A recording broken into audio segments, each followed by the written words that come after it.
நண்பர்களே, நாம் தெரிந்தும் தெரியாமலும் செய்த பாவங்கள், இனிமேல் செய்யப்போகும் பிழைகள், இவை அனைத்தும் ஒரு நொடியில் தீயில் விழுந்த தூசியைப் போல காணாமல் போகுமா?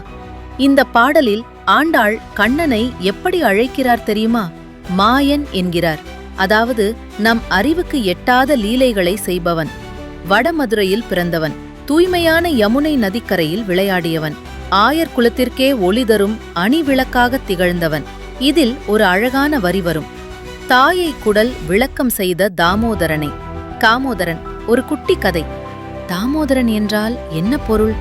தாமம் என்றால் கயிறு, உதரம் என்றால் வயிறு. யசோதை அன்னை ஒருமுறை கண்ணனை உரலோடு சேர்த்து கயிறால் கட்டினாள். அந்த பரம்பொருளே ஒரு தாயின் அன்புக்கு கட்டுப்பட்டு தன் வயிற்றில் அந்த கயிறு அழுத்திய தழும்பை ஏற்றுக்கொண்டார். அதனால்தான் அவருக்கு தாமோதரன் என்று பெயர். ஆண்டாள் ஒரு அற்புதமான கருத்தை சொல்கிறார். ஒரு பிள்ளை தன் தாயின் வயிற்றில் பிறந்ததற்காக அந்த தாய்க்கு பெருமை தேடித்தர வேண்டும். சரி, இவனை எப்படி வழிபட வேண்டும்? ஆண்டாள் சொல்கிறார். தூயோமாய் வந்து தூ மலர்கள் தூவி வாயினால் பாடி மனத்தினால் சிந்திக்க வேண்டும். அதாவது குளித்துவிட்டு உடல் தூய்மையோடு மட்டும் வந்தால் போதாது, மன தூய்மையோடு அவனையே நினைத்து சரணடைய வேண்டும். அப்படி செய்தால் என்ன நடக்கும் தெரியுமா? போய பிழையும் புகுதருவான், நின்றனவும் தீயினில் தூசாகும்.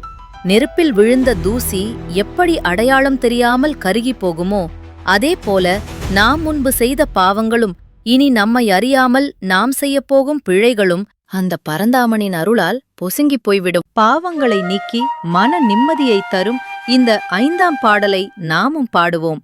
இந்த தகவல் உங்களுக்கு பிடித்திருந்தால் ஓம் நமோ நாராயணாய என்று கமெண்ட் செய்யுங்கள். நாளை 6ஆம் பாடலோடு உங்களை சந்திக்கிறேன். நன்றி.